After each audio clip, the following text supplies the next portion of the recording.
नमस्कार सुस्वागतम welcome to my channel be good and do good.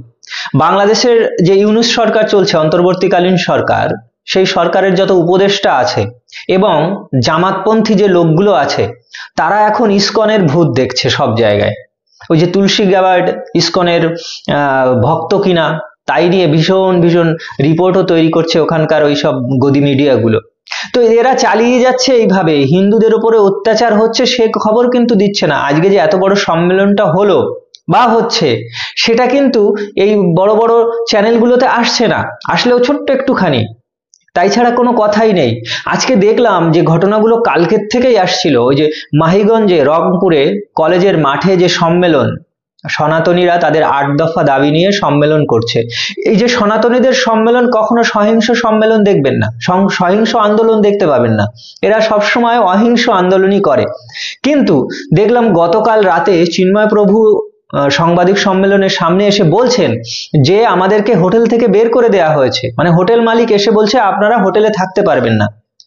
আপনি বাংলাদেশের নাগরিক, তবুও আপনি বাংলাদেশের একটা হোটেলে থাকতে পারবেন না, টাকা দিয়েও না। কেন থাকতে পারবেন না? কারণ পুলিশ এসে বারণ করে গেছে। চিন্ময় প্রভুর মতো মানুষ, এই যে অহিংস আন্দোলনকারী একজন মানুষ, সাধু সন্ত মানুষ, তাদেরকে হোটেলে থাকতে দেবে না, পুলিশ এসে বারণ করে দিচ্ছে। পুলিশ কোথা থেকে নির্দেশ পেয়েছে? আরো ওপরের থেকে, ওই ইউনূসের কাছ থেকে নির্দেশ পেয়েছে। ওই যে মাহফুজ আলম, ওই যে সরকার চলছে, জামাত ইসলামের ধ্বজা ধরে যারা চলছে, তারাই এই নির্দেশগুলো দিচ্ছে। তাহলে বুঝুন, সহিংস আন্দোলন না করে অহিংস আন্দোলনও করা যাবে না এখন। বাংলাদেশে এই যে 5ই আগস্টের যে পট পরিবর্তন হয়েছে, সেটা আন্দোলন কি অহিংস আন্দোলন ছিল না সহিংস আন্দোলন ছিল? সে আন্দোলন করা গেছে, কিন্তু অহিংস আন্দোলন করতে পারবে না। বিভিন্ন দাবি দাবা নিয়ে মানুষ হাজির হচ্ছে, দেশের নাকি সংস্কার করছে ইউনূস সরকার। তো এইরকম সংস্কার চলছে যাতে সনাতনীদের উপর অত্যাচার চলছে। আমি দেখলাম কত রকম ফুটেজ ভিডিও এসেছে যেগুলো এখানে দেয়াই যাবে না। বাস আটকে রেখেছে, বাসে করে সনাতনীরা সেই কলেজের মাঠে যাবে সম্মেলনে যোগ দিতে, তো বাস সিন্ডিকেট করে পুরো একদম বন্ধ করে রেখেছে যাতে তারা না যেতে পারে। আন্দোলন করছে সেখানকার লোকগুলো, সহিংস আন্দোলন নয়, বারবার আমি বলছি অহিংস আন্দোলন। তারা বলতে চাইছে বাস ছাড়া হোক, আমরা যাব, পুলিশ তাদেরকে বাধা দিচ্ছে, সেনাবাহিনী তাদেরকে বাধা দিচ্ছে, ওখানে যাওয়া যাবে না। আরে বাবা, প্রশাসনও যদি এই রকম ভাবে সাম্প্রদায়িক হয়ে ওঠে, তাহলে সেই দেশ সারা পৃথিবীর দিকে কি করে ফিরে তাকাবে? সারা পৃথিবীর মানুষ তাদের দিকে কি করে ফিরে তাকাবে? আজকে তাকিয়ে দেখুন তো আফগানিস্তানের দিকে, তাকিয়ে দেখুন তো পাকিস্তানের দিকে। বাংলাদেশটাও কি সেরকম করতে চাইছেন? যতক্ষণ ওখানে ওই সনাতনীরা শান্তিপূর্ণভাবে থাকতে চাইছে, তাদেরকে যদি অত্যাচার করা হয়, এইরকম ভাবে আটকে রাখা হয়। একটা খবর এসেছে, আমি দেখলাম যে একজন মাথা ফেটে গেছে, হসপিটালাইজড। সে বলছে যে আমরা বাসে করে আসছি, সেই সময় 20-25 জন লাঠিসোঁটা অস্ত্রশস্ত্র নিয়ে এসে আমাদেরকে আক্রমণ করলো। তারা নিরস্ত্র ছিল, তাদেরকে মাথা ফাটিয়ে দিয়েছে, হসপিটালাইজড হয়েছে। তারা কিন্তু উল্টে আক্রমণও পর্যন্ত করেনি। এই তো সাধারণ মানুষ ওখানকার। এই যে জামাতপন্থী যে মানুষগুলো, এরা কিন্তু বাংলাদেশের সমগ্র মুসলমানদের কলঙ্কিত করছে। শুধু বাংলাদেশ বললে ভুল হবে, সারা পৃথিবীর মুসলিমদের কলঙ্কিত করছে এই জামাতপন্থী এবং এই উগ্রবাদী মাহফুজ আলমপন্থী যেসব মানুষগুলো রয়েছে, যে মুসলমানগুলো রয়েছে, তারা সবার মুখ পোড়াচ্ছে, বাংলাদেশেরও মুখ পোড়াচ্ছে, সেই সাথে সাথে ওই বাংলাদেশের বিভিন্ন যে মুসলমানরা রয়েছে তাদেরও মুখ পোড়াচ্ছে।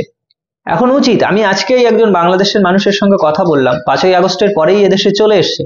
সে বলছে সেখানে যে মুসলমানরা মানেই খারাপ তা কখনোই নয়, কিছু আছে যারা ওই জামাতপন্থী, যারা উগ্রবাদী, তাদের জন্যই কিন্তু এই ঘটনাগুলো ঘটে। কিন্তু সাধারণ শিক্ষিত মানুষ যারা, রুচিশীল মানুষ যারা আছেন, তাদের উচিত এদেরকে প্রতিহত করা।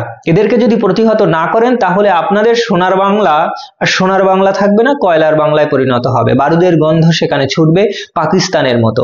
এই যে ইউনূস সরকার চালাচ্ছে, সংস্কার চালাচ্ছে, সংস্কারের নামে ভাওতাবাজি চালাচ্ছে, সেখানকার সনাতনীদের উপরে তো অত্যাচার চলছে।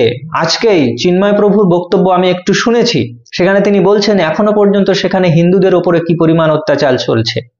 সেখানে হিন্দুদের ঘরবাড়িতে অগ্নিসংযোগ চলছে, ঘরবাড়ি লুট করা হচ্ছে, হত্যা হচ্ছে। আবার তা কিনা প্রশাসনের সামনে সেনাবাহিনীর, পুলিশের লোক দাঁড়িয়ে থাকছে। আমরা তো দেখেছি ওই যে কলেজের অধ্যক্ষ দুর্লভানন্দ, তাকে পদত্যাগ করতে বাধ্য করা হয়েছে, সেই সাথে আরো 2 জন প্রফেসরকে পদত্যাগ করতে বাধ্য করা হয়েছে, সেখানে আবার সেনাবাহিনীর লোক বসে আছে। বুঝে দেখুন, কলেজে পড়াশুনো হবে না মাইকে ওই আজান দিতে হবে? এইভাবে রেডিক্যালাইজড যদি হয়ে যায় বাংলাদেশ, তাহলে কি হবে ভবিষ্যৎ? এই যে সনাতনীরা, তাদের ছোট্ট একটা দাবি, তাদের ছোট্ট কয়েকটা দাবি, তাদের সুখে শান্তিতে থাকতে দিন, তাদেরই তো দেশ, তারা সেখানে জন্মগ্রহণ করেছে, তাদের মাতৃভূমি, সেই দেশে তাদেরকে থাকতে দেয়া হবে না, তাদেরকে অত্যাচার করা হবে। এটা কি ধরনের চলছে বাংলাদেশে? তো এর প্রতিবাদ, এর নিন্দা আমি করছি। আশা করি বাংলাদেশের যত শুভবুদ্ধি সম্পন্ন মানুষ আছেন, মুসলমানরাও অবশ্যই, তারা এর প্রতিবাদ করবেন এবং বাংলাদেশে একটি সুস্থ সমাজ গড়ে তুলবেন, যেখানে সাম্প্রদায়িক সম্প্রীতি নিয়ে সব ধর্মের মানুষ সেখানে সুষ্ঠুভাবে সমান অধিকার নিয়ে বাস করবে। কিন্তু এই ইউনূস সরকার, মাহফুজ আলমের সরকার, জামাতের সরকার, এরা কিন্তু সেটা করতে দেবে না। তা বাংলাদেশের মানুষ যেমন ভাবে এগিয়ে যাবে, ভবিষ্যৎ তেমন হবে। তো এই ছাড়া আর কি বলবো? আপনারা সবাই ভালো থাকুন, সুস্থ থাকুন। জয় হিন্দ, বন্দে মাতরম।